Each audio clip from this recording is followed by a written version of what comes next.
నమస్కారం సార్. బాగా wait చేయించానా? Power కోసం 10 ఏళ్ల నుంచి వెయిట్ చేస్తున్నాను. 10 నిమిషాలు లెక్క కాదు. కూర్చో. సీఎం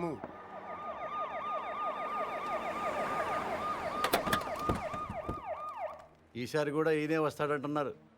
రాకూడదు. పదవి లేని పొలిటీషియన్ అంటే మొగడలోని ఆడదానితో సమానం ఫరూక్. జీ ప్రతివాడు వీలేసిస్తాడు. జీ వాల్యూ ఉండదు. చివరికి నీలాంటి వాళ్ళు కూడా వెయిట్ చేయిస్తారు. అయ్యో అది కాదు సార్. ఎగ్జాంపుల్కి చెప్తున్నాను. ఈసారి మనం కొట్టాలి ఫరూక్, లేకపోతే లాభం లేదు. ఆల్రెడీ పేపర్ వాళ్ళు మర్చిపోయారు. జనం కూడా మర్చిపోతే కష్టం. మీరు అలా అనకండి సార్. ఓటుకు వేయించి కొందాం, చాలకపోతే ఫుల్ బాటిల్ కూడా ఇద్దాం. పుల్లగా తాగి పడుకుంటారు. ఓటు వేయడానికి ఎవడు రాడు. మరీ మంచిది, మనమే హ్యాపీగా రిగ్గింగ్ చేసుకుందాం. ప్రతిపక్షంలో ఉన్న మనమే రెగించేస్తే పవర్లో ఉన్నాడు వాడంతా చేయగలడు బాజీరెడ్డి. పోనండి వేసేద్దామా? అలా చేస్తే వాడి పుట్టి పట్టుకుని వాళ్ళ వేడ సీఎం అవుతుంది. మరేం చేయాలి? నన్ను చంపాలి. ఓ కుర్రాడు 10th వెళ్ళి ఇంటికి వచ్చాడు అనుకో, అందరూ వాడిని తిడతారు. అదే వాడు రిజల్ట్స్ చూసుకోగానే దారిలో ఏనుతులను దుక్కి జనం బయటికి లాగి ఇంటికి తెచ్చారనుకో, అందరూ వాళ్ళని ఓదారుస్తారు. ఫస్ట్ కేసులో పరీక్ష తప్పాడిని వాడి మీద కోపం ఉంటుంది. సెకండ్ కేసులో చచ్చి బతికాడిని సానుభూతి ఉంటుంది. నాకు అదే కావాలి, సానుభూతి.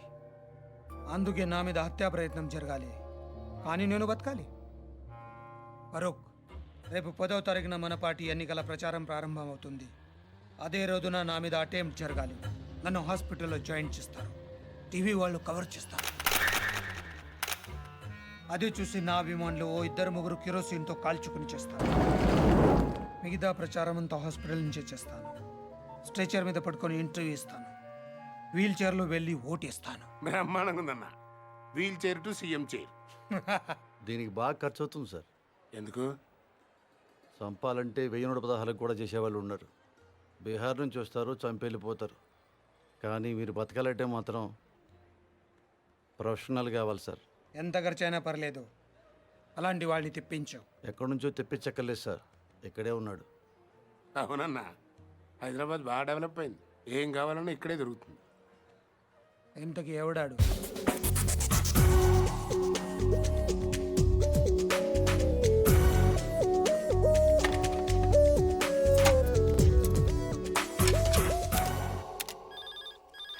అదే నియోజకవర్గాన్ని మనం ఉన్నారు సార్.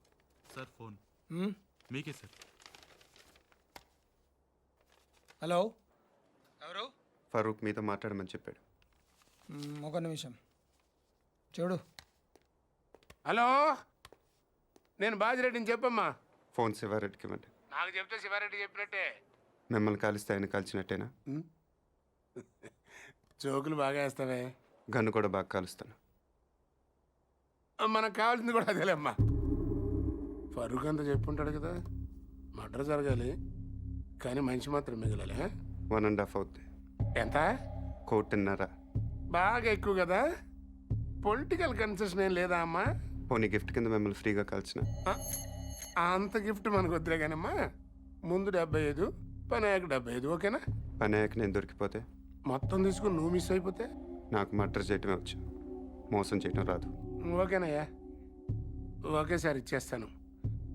కానీ ఇచ్చే ముందు మన ఇద్దరం ఒకసారి కలవటం ఫార్మాలిటీ కదా. అవసరం లేదు. మాకు అవసరం. 1.5 ఇస్తున్నామయ్యా. కనీసం నీ ఫోటో చూసే భాగ్యం కూడా మాకు లేదా? గన్ చూడాలనుకోండి, తప్పు లేదు. కానీ బుల్లెట్ చూడాలనుకోవద్దు, చచ్చిపోతారు. డబ్బుల్ని 1000 రూపాయల డినామినేషన్లో బండిల్ కట్టండి. ఆ బండిల్ను ప్లాస్టిక్ కవర్లో ప్యాక్ చేసి ఆ ప్యాకెట్ని రెడ్ కలర్ VIP బ్యాగ్లో పెట్టండి. మీ మనిషిని రేపు రాత్రి 9ంటికి బ్యాగ్తో సహా బేగంపేటలో లోకల్ ట్రైన్ ఎక్కమనండి. బ్యాగ్ని సీట్ కింద పెట్టి గట్కేస్తులో బ్యాగ్ వదిలి దిగిపోమని చెప్పండి. రా దిగాడా? ఇంకా లేదు సార్. నువ్వు అక్కడే ఉండు. ఆడు మన ఎయిర్ బ్యాగ్తో దిగుతాడు. ఫాలో చేసి ఆడు ఎక్కడికి వెళ్తున్నాడు చూసి నాకు ఫోన్ చేయి. అలాగే sir. Sorry. It's okay. Okay ఏంటి ఓకే? మీకా సార్?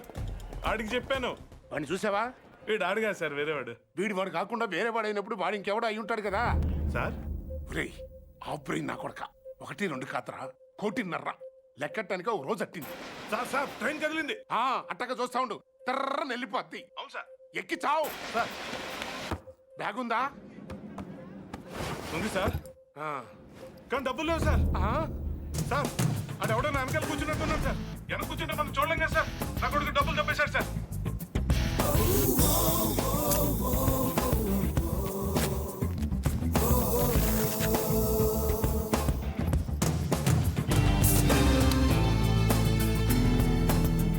నువ్వేం చేస్తున్నా? పేపర్ చదువుతున్నావా?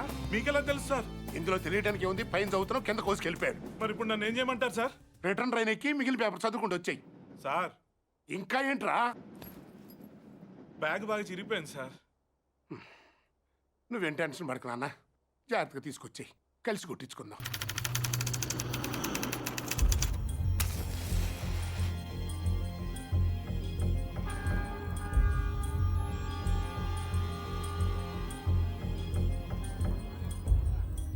నేను ఆ బిల్డింగ్లో ఉంటాను, 9th ఫ్లోర్. రేపు ఒక కారు అద్దెకి తీసుకో. మనకు తెలిసిన వాళ్ళ దగ్గర వద్దు, ఏదైనా కొత్త ట్రావెల్స్ చూడు. లైసెన్స్ కావాలి, అడ్వాన్స్ 10,000.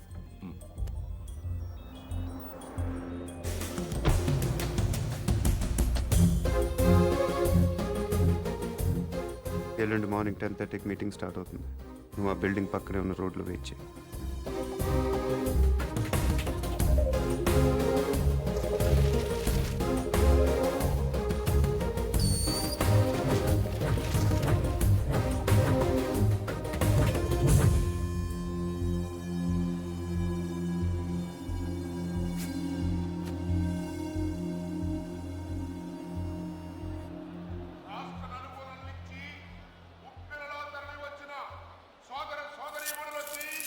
పార్టీ అభిమానులకి, పార్టీ కార్యకర్తలకి, జిల్లా నాయకులకి, పత్రికా ప్రతినిధులకి, మీడియా వారికి, పోలీసు సిబ్బందికి మా హృదయపూర్వక నమస్కారాలు తెలియపరుచుకుంటున్నా. ప్రస్తుతం అధికారంలో ఉన్న పార్టీ మీద మీరు ఎంత అసంతృప్తితో ఉన్నారో మాకు బాగా తెలుసు. వాళ్ళు అప్పులు చేస్తే మీరు వడ్డీలు కట్టారు, వాళ్ళు తప్పులు చేస్తే మీరు పన్నులు కట్టారు. అధికార పార్టీ వైఫల్యాన్ని, మీ ఘనముదానికి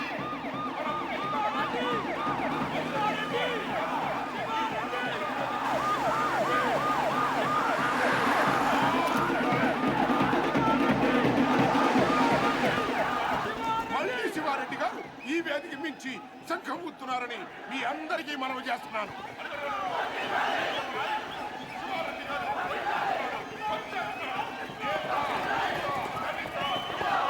మైనారిటీ, ముఖ్యంగా మహిళల యొక్క ఆశాజ్యోతి మన పార్టీ అధినేత,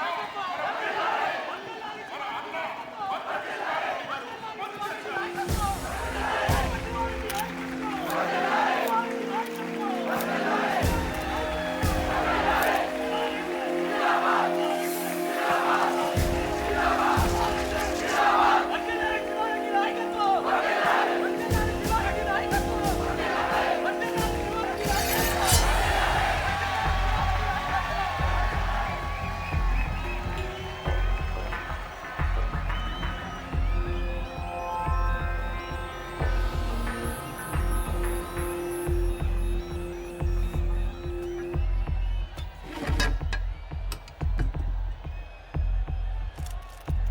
నాన్నగారి కోసం మీరేం చేస్తారు?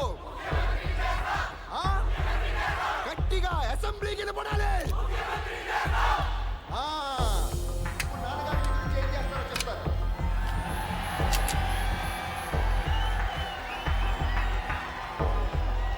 ఈరోజు నాకు హైదరాబాద్లో 2 హుసేన్ సాగర్లు కనిపిస్తున్నాయి. ఒకటి ట్యాంక్ బండ్ కింద ప్రవహిస్తుంటే, ఒకటి ఇక్కడ ప్రవహిస్తుంది. మీరు ఇలా వేస్తే హీరోలో పుడతారు, మీరు ఓటు వేస్తే నాయకులు పుడతారు. మీరు అవునన్నవాడు మంత్రి, కాదన్నవాడు కంత్రి.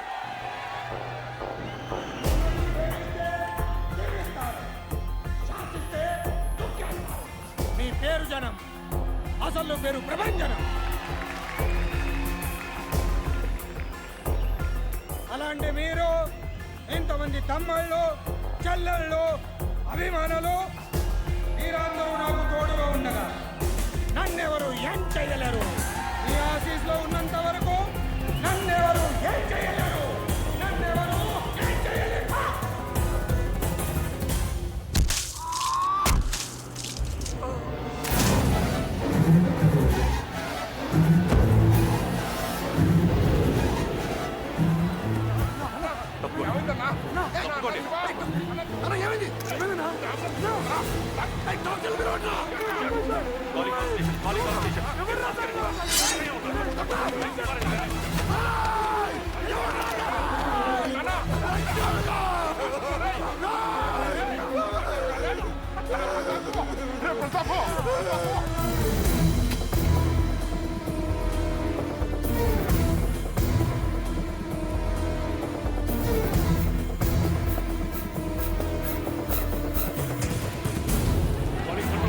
కంట్రోల్ రూమ్ ఇంకా 100 మంది కావాలయ్యా. ఇమీడియట్ గా పంపించండి. కుమార్ నార్త్ బ్లాక్ క్లోజ్ చేయండి.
Got him.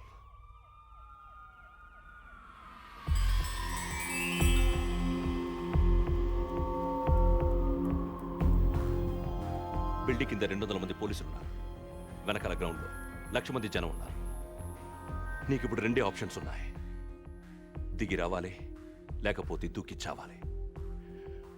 నీకేం కావాలి?